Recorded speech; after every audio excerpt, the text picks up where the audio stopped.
Oh, welcome to the Focus Hoops video podcast, joined by Andre Lockhart. Last season, the last couple of seasons with the London Lions, and we remain to see whether or not Dre will be announced as a returner to the Lions for this coming season, and that's the last we're going to say about that. Though he is wearing Lions gear, because I mean, there's a lot of it, and it's high quality stuff. Kappa done a great job, I think, on the uniforms the last few years. Yeah, I actually really like our black uniforms. Our last season's uniforms were actually very crisp. I actually was very impressed. Even though it was very simple, I think it's more the sponsors we had made it really, like, give it a little oomph. Like, the ASOS was actually pretty cool and stuff, so yeah. Once you got the ASOS, that changed things. That changed the game of those jerseys because they were a little bit too plain. Then you got, like, ASOS, arguably the biggest sponsor the league's had in 10 years. And there you go. Yes, yeah. I agree. I totally agree with you right there. I think when the ASOS came in, because I looked at some pictures and I was like, why does the uniform look so different? Then when I saw the ASOS, I was like, oh, that's what it was. But, I mean, they've been a great sponsor, though. We've done a lot of stuff with them last season and OV and stuff. So that's pretty cool. It was actually a good partnership. Did you get that modeling contract you've been angling for all these years? Trust me. I don't have the face for it. I don't have the face for it. So, Andre, how have you been? Season cut a little bit short, obviously, but how was it going otherwise? It's been difficult, to be honest with you. Just holding, like, physically, I've been fine. My body and my health, and trying to avoid getting sick and stuff, and the family. But mentally, it's been very frustrated just being at home, not being able to work on your game or any of the other stuff that you would normally do, see your friends, teammates. I mean, you play a team sport and you really get to see your teammates, and then how it ended just so abruptly, which everyone, trust me, I totally understand why, but it's just been very hard because it's more of an unknown right now. Like, we don't know when we're allowed to go back into facilities. We don't know when things are going to start, if they're going to start. We have no idea at all. So, I mean, I think it's very unfamiliar times for everyone, but I guess the government and everyone is trying to do as best as they can. So I guess I'm as good as could be because I'm healthy, yeah, and my family is, so yeah. How has that been? Because obviously, you know, the somewhat transient nature of British basketball and all sports, really. You will have players on your team that have been teammates, good, close teammates. I'm thinking of Brandon Paul for a number of years now, and all of a sudden, he's gone. He's playing in, is it Finland he's playing in next year? Yeah, he's in Finland. Yeah, he's in Finland now. Don't get me wrong. I love Brandon. Like, by the time Brandon first joined, me and Joe looked at Brandon and we just said, this guy is supposed to be about, Brandon was supposed to be at like 6'10" or some nonsense. And we were like, this guy's just dribbling a basketball before we practice guard skills. And I'm like, he's not a big man, yo. So, but from that time, me and Joe was always on Brandon, always pushing him to be better. Me and Brandon became very close over the seasons and stuff. Even in the off season, I would speak to Brandon. Even up to now, I still speak to Brandon, give him a little comments here and there. But it's sad to see him go. But so we all have to grow in life. So I think it's the best thing for him to just see what he can do over another league and be a little bit more competitive. I don't know, see if he can just carry his team a little bit more. I mean, Brandon has been nothing short but exceptional for us. I think scoring the ball, rebounding. Even when he first started with us, I think no one in the league really knew what to expect. Even though ourselves, we didn't know what to expect from Brandon. But I think game by game and year by year, I think everyone started to appreciate Brandon's skill a lot more, especially when Vince took over. When Vince took over, I think I changed our whole team dynamic. I think a lot of players that, including myself, Vince had a lot of confidence in, and he just grew us, you know what I'm saying? Like, with Vince, one thing about Vince as a coach, he's very good at playing everyone, and he gives everyone opportunity, and he has confidence in his players. If he recruits you, he has confidence in you. That's one thing about Vince. If he has you on your team, he believes because you can play. He doesn't just bring guys on the team just to just fit in. He brings you in because he believes you can bring something to the team. And from the time Vince took over, I knew he was in my ears and Brandon's ears and pushing us to be better and to be a leader and all that other stuff. So, I mean, it's really sad to see him go, but I understand the business of the game also. So yeah, I appreciate Brandon. In terms of just, all of a sudden, maybe a player that you thought you may see again, maybe not.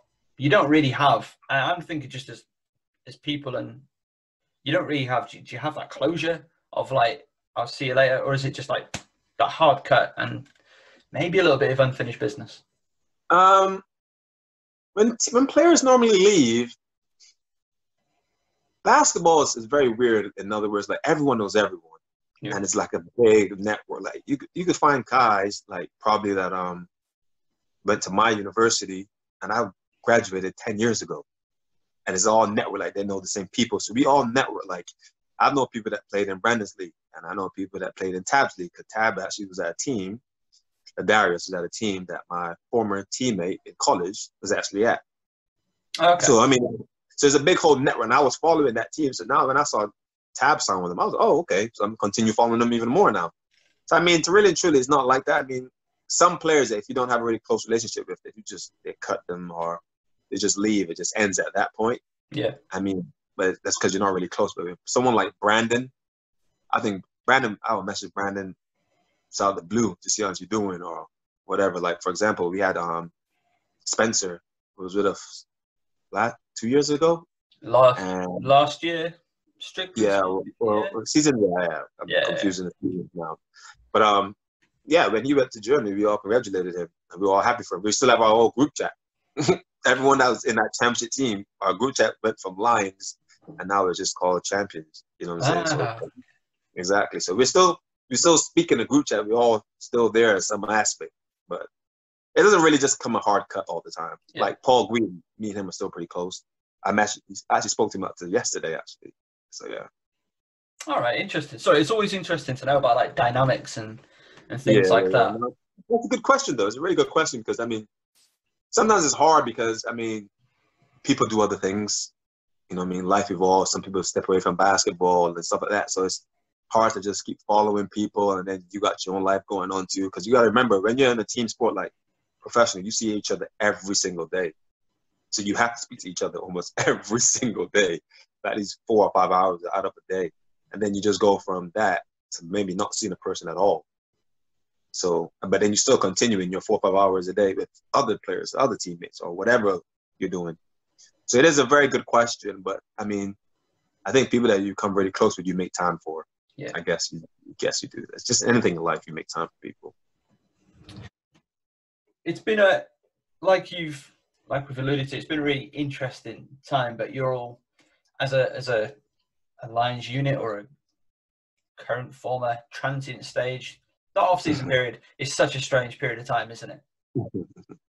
I mean, it is off-season, to be honest with you. From the time the season ended, it was off-season. It was find ways to maintain your body and your focus and all the other stuff. I mean, everyone else is dealing with it. So I can't be like that one player that's crying about how things are. Everyone's struggling right now. I don't think no one's actually in a happy state of mind or, you know what I'm saying? Like, professional sports are back, to be honest with you, but it seems like, sadly, the indoor sports are suffering because of especially how the government has outlined for elite athletes to be back, but also because of basketball, we use a lot of leisure centers, and those are closed. And you can't really most teams don't have their own facilities like Newcastle's or the Leicesters. So really and truly, it's really hard to get into our facilities. So even though they say we can be back, we actually aren't technically back. I'm seeing a lot of guys using outdoor courts and stuff. And I mean, guys are just trying to find ways to work with it, to be honest with you. I'm doing a lot of cardio and home workouts, to be honest. Just trying to stay in shape as best as I can so that when we do get the green light, I can just run through the doors and be okay. But yeah. Now I'm looking at that framed jersey medal behind you. Yeah. Is that the 2018 American? Is the one 2 years ago? Yeah, that's the one. That's FIFA America. And I got it framed, and I also got the bronze medal trophy we had. Yeah, it's a glorious thing. Now, it leads me on to the question about, obviously, international basketball player. You You've subsequently retired from the international arena. A number of other internationals in the BBL. Could this extended off-season break have some benefit? Guys are able to recover like properly. Some guys are having the longest off-season ever.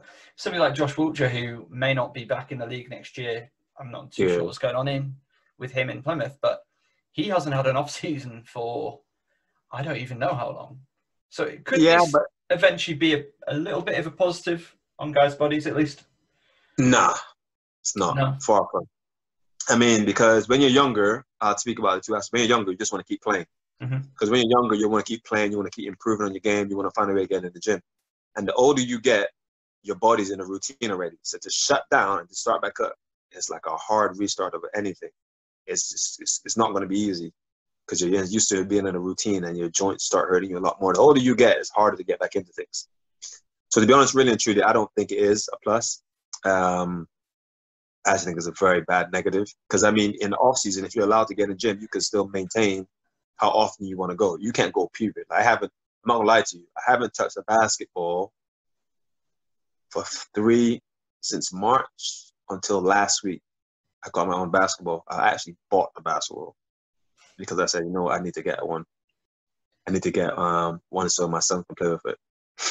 I mean, he has other ones, but I got one specifically to play with it because, I mean, it's just been a hard start that you can't do anything. Like, people think, dribbling, or even if you go to outdoor court and stuff, it's not the same. Like, the factor is just totally different. Like, the concrete is hard. It's really not good for your joints to be on the concrete a lot. And then also, when you're shooting outside, it's a wind factor. So when the thing is, man, you shoot outside, you shoot either flat or you can't shoot with a lot of air. Because the more air you shoot with, the ball is just going to travel other places. It's going to go to the left or go to the right or whatever direction the wind's blowing. So your shot changes. That's why I'm not even trying to get into that habit of even trying to think about going outside. You understand? I've been doing a lot of dribbling with a tennis ball at home. That's trying to improve my ball handling. That's the one thing I've tried to do at home is my ball handling and stuff. But what I've seen, though, I'll tell you this. What's been impressive is your long distance running. I'll be honest with you. I can't do that. Trust me, I love running, but because of my joints, I can't. I don't think it's good for basketball players. Shouldn't be running that long. But when I see you, actually are very inspiring. When I see you running that long, I'm like, this guy just ran for an hour. I run for 20 minutes, and I'm just like, no, I'm not doing it anymore. I'm not doing it anymore. But that's impressive, though, D. Trust me. When I see you running those kilometers, I'm just like, Well, thank you. I appreciate it. Yeah. It's been my thing over the lockdown just to keep me sane. I picked up running. And turns out it's fun. Who am I? Who did I become? I've not run since I was a youngster. The thing is, if I run around a track, I find it very boring. But if I run like in an area, I find it a lot of fun because you're looking around and seeing everything. If I have to run in a repetitive way, I'm just like, nah, it just frustrates me. Frustrates me all the time. Yeah, I went to the local park / cricket pitch and just ran up and down. Yeah, I saw that when you took the screenshot, and I was like, that would have drove me mad. 50 minutes of that podcast, and away I went. It was strange, but it was a laugh, I suppose. So there's been a lot of basketball news breaking of late. Lions have new owners or new investment. Yeah. So that's good along with Plymouth. So there's more money coming into the BBL in certain locations. We'll see how that pans out. And of course, the big news the other day: London Lions entering the Basketball Champions League, the BCL. Now, obviously, you've been with the Lions. Is it 6 years? I think it's 5 years this season. Yeah. So five years. So obviously you've been around Vince all that time, and even in conversations I've had with him, how clear has he made it that Europe has been the goal, the ambition, the drive for the Lions? I think from the time I joined the club, I think I've been hearing about this Europe decision, and I think I'm actually very happy for the club. I think it's been a goal of the BBL and also the top teams. Also, like I think Newcastle been trying to enter in Europe. Leicester did it, and I think it's fitting that Lions did it because we are one of the top 3 teams in the league. I just the thing that's about this whole Europe thing. I'm just sad that COVID-19 has happened at this time. Yeah. Because then it's back to uncertainty, as I said before. Like, when is it going to start? When do we start preparing? You know what I'm saying? So it's at that point. But right now, I'm just happy we're accepted. And I think the whole world is trying to, like, evolve with this COVID-19 experience. So I think it will play. So I think we should be okay. And I'm actually, if I go back to Lions next season, hopefully I get signed back, I'll be ecstatic. I would be very, very ecstatic if I was part of the whole experience, because I think it's been a dream for the club and a lot of players that's been there for a long time. Myself, Joe, Justin, he came back. That was probably one of his main goals to also get us back into Europe. But since Justin joined our club since Justin joined the Lions, he's taken us to the next level. Like, we were a mid-table team, up and down some games, and Justin just came in, and you wouldn't believe that one player can just change a whole culture like that. And I tip my hat to him because he's brings professional attitude, and he's done his job every single day, and he's led us the right way. He's been a huge impact on my game also. Even though I'm maybe a couple months older than Justin, you still learn from, you know what I'm saying? You still learn from watching him and playing with him. And I think I enjoy playing with Justin in the backcourt. It's a lot of fun. Either one of us bring the balls up, shoot the ball well. I think he has a lot of confidence in me to make my open shots and stuff. So, yeah, I think Justin's been good. And I think now we're going into Europe. I think all the Lions are going into Europe. I think it'll be interesting to see what happens next. The signings, if you don't know who the signings are yet, I don't think anyone knows who's getting signed yet. But I think when they start getting announced, I think that's when people will start getting a little bit more excited. Yeah, so listening to the Hoops and Hockey podcast just earlier on today, well worth a listen. It's Niall Gray, voice of European basketball and the Surrey Scorchers. He interviewed Vince McCauley, Lions' own Vince McCauley, and yeah, obviously no names were announced, but Vince was talking as Vince often does. He's very positive outlook about the sport and his club.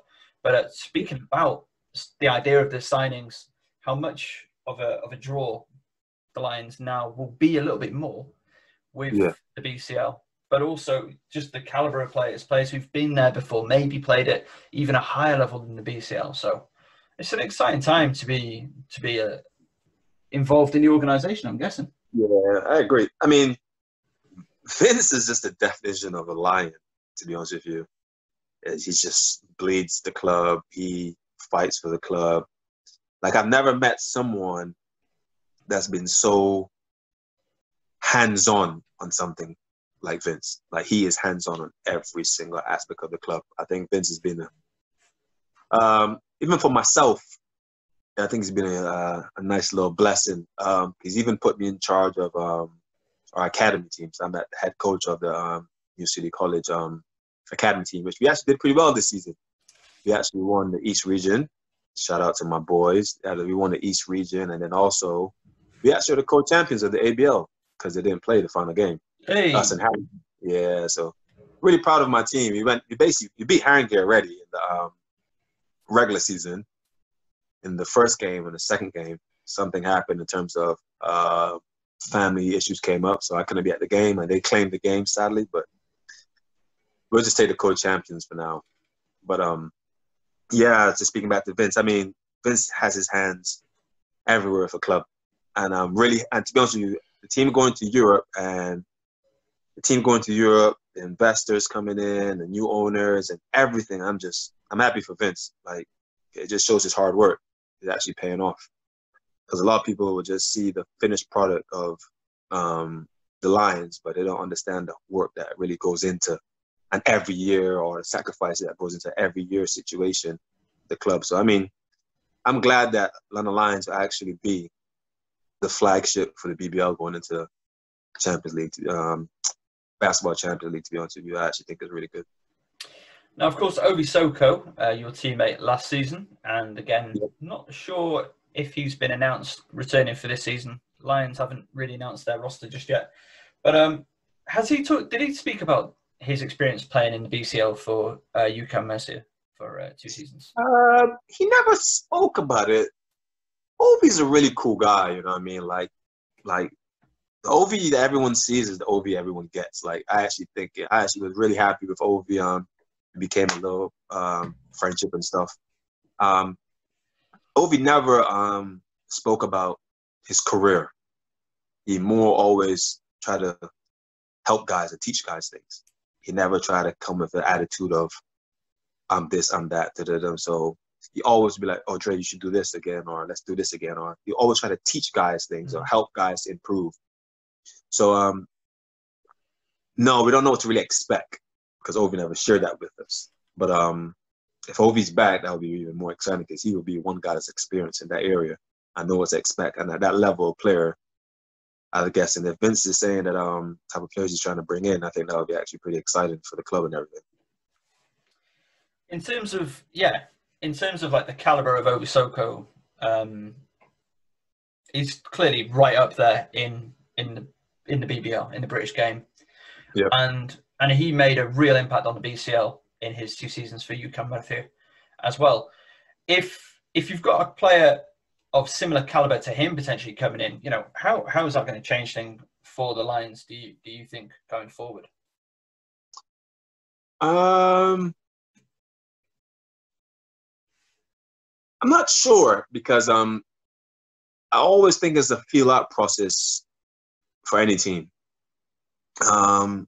It's kind of like you have to learn people. You know what I'm saying? Like if you go into any job or any situation, you have to learn people. And I think to bring a player at caliber of Ovi would actually be good, but then you still have to learn how he is as a player. Like I think if Ovi returned, you know what you get with Ovi in a way, if you understand what I'm saying. That you know what to expect. You know what Ovi's going to do. You know how to play with Ovi. So I mean, the thing is about this, the Basketball Champions League, I think is you actually got to hit the ground running. It isn't no time for let's just try to feel this out. It's not like the trophy, like how you just take a couple of time and could mess up in a couple of games and they can still recover out of it. Sorry, not the trophy, the cup. But it's not like that. You have to just hit the ground running. So I mean, once we have a team that's everyone's on the floor on the same page and we're all running together, I think it doesn't matter who they're bringing, to be honest with you. I just think it's how good the guys adjust as quickly as possible. I think that's the part that teams have to focus on right now. Because, I mean, now that the sort of go a little bit off of the BCL. No, go ahead. And go back to the BBL. I really didn't like is it the cup? Was the first thing we played last year? Yeah. I didn't really like the cup. I didn't like the cup format. I think it was too long and drawn out and stuff like that. I don't think it was really necessary to play all those games in the first round like that. And I do like how they went back to the 3 games. That's actually pretty good. But what I'm really sad about is that they changed the playoffs back to aggregate, which I don't like. I think it should always been a best of 3 series. I think that's the way it should have been, but the heads and whoever's in charge made that decision, and I don't know if clubs voted on it. It seems that way, but I just think that in the league setting, those give you time to get ready. And the BCL, you got to, as you learned from when we watched Leicester, it was hit the ground running. It's games after game after game after game. You know what I'm saying? Like, and it's high levels. It's not like you can go there and make a mistake for like 3 quarters and then squeeze out a win on the 4th. You're playing high level teams. You're not going to play a team that's just in the competition for competition's sake. They can play. You know what I'm saying? They can play and they can shoot the ball well. They can dribble the ball well. They can do everything well, read and react well. So it's like a team needs to hit the ground running and knowing each other very well. Talking about the caliber of competition, you know, the BBL, it's a league I love, personally. Yeah. I love watching it. I love commentating on it. I love talking about it. Do you think that the London Lions have a chance to really show the BBL at its best in this competition? It all depends on our signings, to be honest with you. I mean, we have a core of guys that know how to play together. All play together for numerous years if we all come back. But it's just, it all depends on what our caliber players that go to London Lions next season. Because I think we have all the tools, and now we have the owners, and we have new owners that's pushing us in a direction where they want to be successful. It's not like we're just going in it just say, oh, we're just going to put a stamp on us. They want to be successful. And that's what you need in any kind of sports. You want people to put the fundings in to help you be successful. So I think we actually are on the right path. And I know it's, I don't think London Lions is, if I'm part of London Lions next season, I don't think London Lions are not going to be there just to take part. Yeah. They're not. We're not. London Lions, if I'm involved, we're not going to just take part. We're going to wave the flag that we're British players and we're from a British country, and we are come here to do damage. Because we're representing more than the London Lions now. We're representing the country. We're the only BBL team in it. So I don't think it's going to be a situation where we're just going to go through the motions at all. It's going to be try to go as high as we can, as quickly as we can. And of course, if, let's say you don't make the group stage, and that's a royal you to London Lions, not to Andre Lockhart himself, just got to stress that again. There's always, of course, entering the FIBA Europe Cup, which again, that is no slouch of a competition either. So however it turns out for the Lions, they're going to be playing some significant European basketball whenever the season gets underway and however that'll be.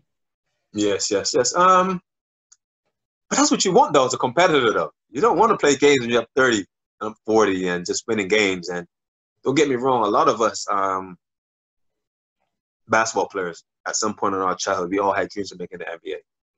We all had those dreams of making the NBA. And, I mean, it didn't become a reality. And then some of us have dreams of playing ACB because that's supposed to be the second highest league, or EuroLeague. And if you don't make the EuroLeague, what's the next one? It's a BCL, exactly. So you're in it. You're basically at that point now where you're like, yo, I've probably played in the third highest competition in the world. So you're excited about it. So trust me, every single thing that's happening, it'll be a huge excitement. And I think guys would be super focused and guys understand. And I think the one thing I'm going to be a little bit repetitive, but the one thing I'm saying about the caliber of players you bring in can change the level of your team. Like, for example, Justin changed the whole culture of our team. So if you bring in 2 or 3 players at Justin's level, or maybe a little bit higher than Justin's level, that could maybe even raise Justin's level, raise the other player's level. You know what I'm saying? So that's the mix of that the Lions are dealing with right now. But then it could become a point where we become really competitive or handle ourselves in this BCL or FIBA Europe Cup, and then when we get to the BBL, we can't lower our standard though. Yeah. You know what I'm saying? That's the problem. Maybe you have to keep that same motive going. Then it's a waste of time. Then it would be a waste because you can't just fail in one aspect, which we're not planning to. Or London Lions are not planning to fail. But I'm saying you can't let that happen and then come to this and then take it for granted. So I think for London Lions, it's a very exciting time. Like I think people are just very excited about the whole experience that the team is going to go through right now. I know a number of us on the media side of things, we're really excited to see what the Lions are able to do in the BCL, representing our league across Europe. So it's good to have teams back in Europe on a consistent basis. Obviously, the Riders did the other year, and they really struggled, I think it's fair to say. This isn't forecasting, this isn't predicting or anything, but they did struggle. But what I want to know from you is, because obviously you played against the Riders that season. Yeah. How did it feel for you as a competitor of the Riders? Because you know they've got their European thing going on. Maybe they've got one eye off the league. Like, how did that change or impact your mentality? To be honest with you, I've been playing Leicester for years. I've been playing in the league since my first year was 2010. I just realized that the other day. I've been in around 10 years playing in the BBL. I mean, I'd be in and out. My first year I was in Newcastle. I didn't go back. I've been like other places in Europe, and I came back. But For Leicester, to be honest with you, Leicester's always coached well, though. So you can't take them for granted. Like, they're very good in-game coaching and good responsive. So really and truly with Leicester, it was difficult for them. And I think the first couple of games, I think London Lions is learning from the first couple of games, kind of got the players, and I think a little bit, not shocked, but it was like, oh, this is what we need to do. But then in the last, like the second game, they think they got more into a groove, and they seem to be a lot better. To me, I think the game's not close, but I think they were in games at one point, and they were losing like maybe the last 5 minutes or 2 minutes. They were like, you know what I'm saying? They were in games to me at one point. But then I think when it came to I think because of how the league was set up, then I think that's why they do the cup, how they do in the cup now. Because I think for Leicester, it was like play a hard game. I think how they were playing like Wednesday, Friday. Yeah, Wednesday. Then they have to play Lions or Newcastle on Saturday for the league, and that's just like, what? Like, that's mad. Like, that's like 3 hard games, because the games in Europe are definitely hard, and then you got to come and play Newcastle or London Lions on a Saturday. That was tough. So I mean, I guess it was hard for them to balance both, because you really want to do well in this, but you don't want to fall down in your home country. But I think Leicester's just always coached well and they're prepared well. So I think don't take them for granted. Like, I don't think anyone took them for granted. I don't think Leicester took anything for granted. I think it was just difficult for them because I think they had injuries that year too. But every team goes through that. Every team goes through injuries and all this kind of thing. So no excuse for them, but they're just prepared. I think they were ready, but I think we were also a good team that year also. We were a good team. We were a very good team. So they did what they had to do, but I guess when it came to us, it was it's a Clash of the Titans situation. And that was close. That was a closer title race than what people give it credit for, because they started late. Like, they went on some ridiculous charges, and they ran you guys close in the end there. Yeah. Then Justin had that big game in Newcastle, and that kind of closed it. What's funny about that, I heard that they were begging you, they were hoping that Newcastle would beat us in that last game, so that it would come down to the game between us and them. Yeah, that was sad for them. That would have been pretty much worst case scenario though for you guys, wouldn't it? If you had to go 1-on-1 against them, have to not get into Newcastle. We had I must say a meltdown, but we did slip up on some games though. Like, I think we lost to Chester. Yeah. That Chester loss, because I think we didn't, in our minds, we didn't think we won. We didn't think we already won, but we were just just one more game. Not everyone was like, just one more game. And then when we lost that, it was like, and then we was like, you know what, we gotta go to Newcastle. We gotta do it now, because we're not putting it down to a one game situation against Leicester. You never know what could happen. Someone could get hot one day, or like, for example, J.R. Holder that one time, we were up in the game, and I think he just did a run off the glass with his left hand, because J.R. Holder, doesn't even like to go left. He went left and finished with his left hand and beat us on the buzzer. And we're just like, we didn't want to be in that situation again. So we was like, yeah, we're going to end this now. That was a good weekend. That was a good weekend for you guys. It was a good weekend for me. I was commentating National League playoff finals in Manchester. It was a good time. Yeah. So, I've been covering you guys quite a lot because distance and BBL, and now commentating you guys all last year. And, all of that. And when you win a championship, I'm up in Manchester. It was good though. I got to commentate 6 games in 2 days. That was awesome. That was intense. Wow. Now, looking behind you, once again at that glorious Barbados jersey. Yeah. And we need to have a separate conversation about that tournament in Suriname, because it looked like you guys were playing on an ice rink. Oh man, that was actually, because of the condensation and the heat on the court, it was just slippery, man. You had no grip on your shoes. You had nothing. A little bit about that. I actually haven't retired from Barbados national team. It was actually supposed to be a tour this summer in August, actually. I was speaking to the president and stuff, and I was supposed to show up. I was going to show up, but because of COVID-19, it's not going to happen anymore. Yeah. So They actually had a new coach. He was part of the Mike D'Antoni's Houston Rocket staff, but he was now coach. He was coaching the G League officially. Assistant coach for the G League. Yeah, can't remember his name right now though. But yeah, I was gonna. I actually was gonna just go. I think I was gonna have one more hurrah with him. I think I was gonna say just one more last, just to help and just be a part of the team and stuff like that. But because of COVID, I don't know. And if it's next season, I just don't know. I'm just playing it ear by ear right now when it comes to that kind of stuff. There you go. Never say never, you know. Yeah, to see how my body feels. My body was actually weird. The older I get, the better my body's feeling. Which actually is kind of weird. It's making it hard for me to stop. So thinking about your international experience, let's say that you were to go back next year again. Yeah. Talking hypotheticals here. Let's just say of course, that, yeah. You got Justin, you got Ovi, assuming they're coming back next year, both international experience. Got any other internationals? Joe, let's just assume he comes back England international. You get my point. There's a lot of international experience in the Lions organisation. Is that going to come in handy again, playing in the BCL, Europe? You know, raucous fans, something that we don't see in this country. We have a different fan base, a different culture. But is that experience of playing these short competitions? So you in Suriname, for example, 2 years ago, you were playing what, every day, every other day at least? Every day. In a rainforest. I mean, those things will help.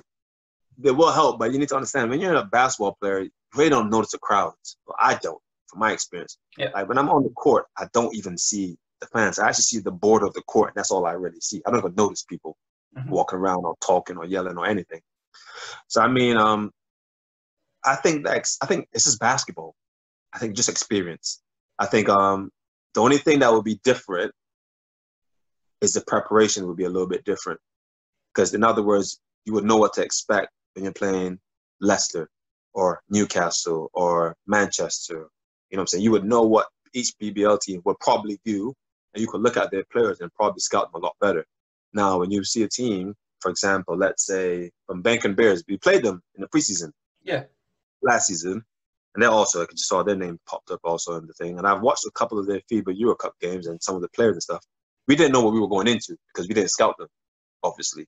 But probably what we have to do now, we're going to, if they're in probably an Lions bracket, they probably will have to scout them a little bit more, a little more detail, and find out what guys can do, what guys can't do, and see how teams beat them. It's just more of a, it becomes more of a mental aspect then to overcome. You know what I'm saying? You have to just be more of a, know what guys can do and what guys can't do. Because I mean, for example, I think you could tell what certain guys in BBL do, especially the ones that are British players. You know what they've been doing for the last 4 or 5 years. You know what to expect. You know what I'm saying? Like, you know what this guy does well, that guy doesn't do well. I mean, they might have a season off summer where they get a little bit better at something else, but you know mainly what they're going to do when they need to do something. And that's the part that would probably be more difficult because we don't know. We haven't played, or the club hasn't played at that level yet. But what I will say, though, what London Lions is doing very, very well was before we would actually go on in the past. We went on training camps overseas. Yeah. We went and played in Poland. And we played well in Poland. We dominated their top teams in Poland. We won 2 big games. Like, people thought we were going to lose. Even the coach didn't think we were going to lose, but he was like, oh, this. I remember the coach saying, Mario was like, oh, this team's been training for 8 weeks. We've only been together for 1 day. And then all of us, myself, Justin, and Joe, we're looking at each other like, so? Like, and we beat them. We beat the hell out of the team, and he was shocked. I knew he was. I looked at his face, and he was shocked. Next day, we played another team. Same thing. Beat them also. It was, yeah. So, I mean, and another time, we beat another team.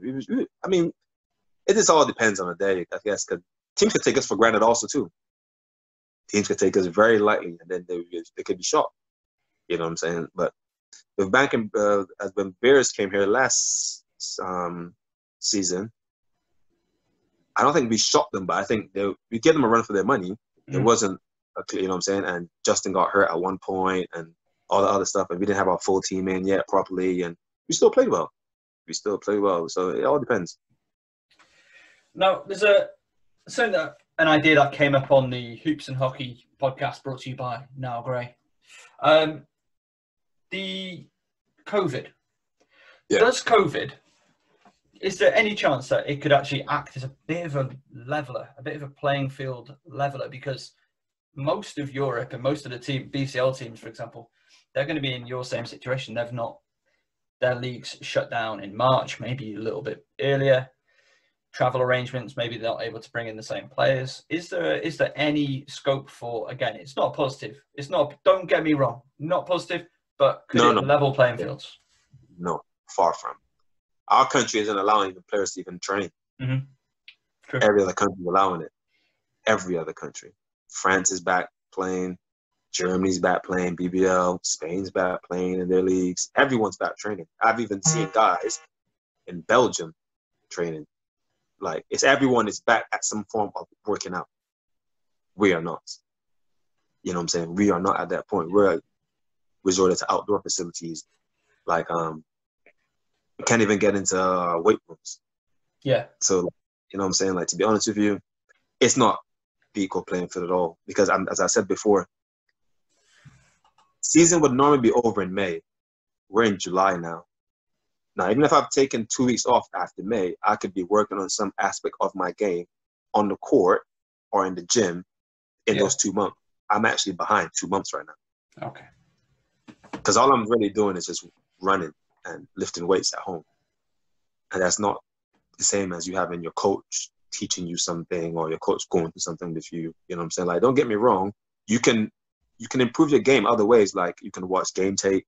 You can watch other players, learn what other players are doing. But to actually do, that's only the mental part. That's actually not the practical part of it to actually add into your game. So you can just hope to get to that point. Have you watched much game tape? Huh? Have you watched much game tape and going over all that? I've watched some game tape myself. I watched some game tape with other players a lot. I watch a lot of other players, like from all leagues and NBA, ACB, even in a little bit in college,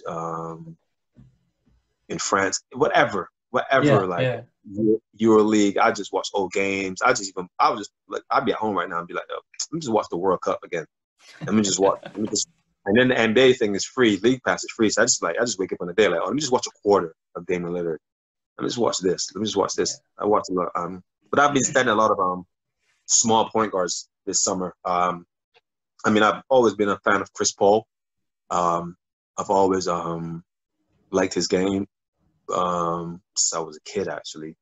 His mid-range and passing ability and defense and stuff. It's kind of like how I emulate my game a little bit. But I watch a lot of small guards to see like how they impact the game, like Fred VanVleet, Kyle Lowry, Shabazz Napier, who else? Damian Lillard, Kemba Walker. I've watched a lot of small guards to see how they impact the game and see ways how I could add stuff to my game. So that's what I'm really focusing on right now. It's a general question, not necessarily about yourself, but about just male players in general. Do male players ever watch female players and see what they can pick from that? Because the fundamentals of the women's game is... I actually love watching women's basketball. I think it's actually very exciting. I actually think it's just as exciting as the men's. I mean, what makes the men's game is that guys are a little bit more athletic, but girls are actually just a skill. Like, I remember, I'm not even talking about now. I've been watching WNBA since like Houston Comets, like Cynthia Cooper and Cheryl Swoops and Tina Thompson. Like, I've been watching it back then. So I've always been a fan of watching women. Even if the girls play, even when I was in college, I would always even go support them and watch them. I enjoy the game. You learn something different. Don't get me wrong. Some of their shot releases might be a little bit slower and stuff like that, but it's still they're very skillful. They're very, very skillful because they're actually impacting the game on at a high level that guys focus on. Guys focus on their speed and all that. Girls focus on their smartness. I mean, they are quick compared to the average girl, but their shooting ability, their passing ability, their thinking, it's actually pretty good high IQ basketball. So I think guys do. I will actually go on a limb and say, yeah, we do love watching the girls basketball. That's good to hear. Good to hear. As you know, Focus Hoops regulars know that I'm a big supporter of all things women's basketball. Yeah. Looking forward to another season, hopefully, of coaching Anglia Ruskins, men and women, at the SPF bunker. I'm still trying to get the name of the bunker of that place. So let's hope that we get fans back in arenas when it's safe to do so and at the right time. We don't want to rush things, of course, but and I know that you've said that when you're on the floor you don't notice fans, etc., and so on, and that's fine. But there's big Lithuanian community, big Greek communities in London. If you get drawn against the Lithuanian or Greek side, like, I mean, you remember when Vitautas came to play? Yeah. That was kind of crazy. Again, you may not notice that before, but how's that going to be? To be honest, London City Royals had Lithuanians, and they had a huge fan base coming for their games. Yeah. I mean, don't get me wrong. I think it would be nice to have fans back. I'm not saying that we don't need fans. Trust me, fans can change the atmosphere of a game. Trust me, I don't look at them, but I can hear them. Yeah, the excitement. It gives you the adrenaline. It puts. One of the best things as a basketball player is when the crowd is chanting defense, you make a shot, and they shut up. So you can hear you basically take the gasp of air out of the entire arena. Those are the ones that actually give a lot of players a lot of adrenaline and a lot of excitement. Even at home, if you had a big shot and the crowd goes crazy, it's the same. But don't get me wrong, fans are needed in the game, 100% needed. The interaction and fans just being there supporting you, and we thank them for their support. But COVID-19, hopefully this is what they will allow, is social distancing to the aspect of if an arena can hold 500 people, at least allow 200. You know what I'm saying? And space them out. Like, for example, the cover box, we're huge right now. We got an upper deck. Yeah. So even if, for example, most teams don't have that, we could put some people up there. You know what I'm saying? And just keep it like the spacing like that. If we could do that, that would actually be another good thing. Because, I mean, you don't have to be right next to someone. And, I mean, do something like a temperature check coming into the doors or something like that. Or, I don't know. We're all in unprecedented times, so I don't know. But I think there's ways around it. There's all ways around it. Does the idea of playing in front of, like, these European fan bases, though, if you come back to the Lions, is that something that really excites you? Yeah.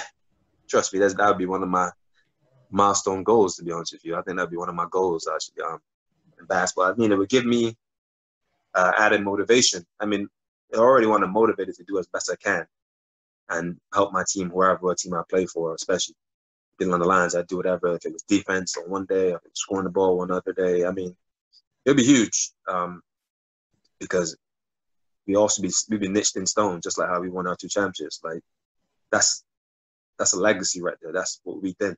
Like, London Lions, first time I was part of that team. London Lions won their first championship. Like, even if I was part of London Lions, now we're in Europe.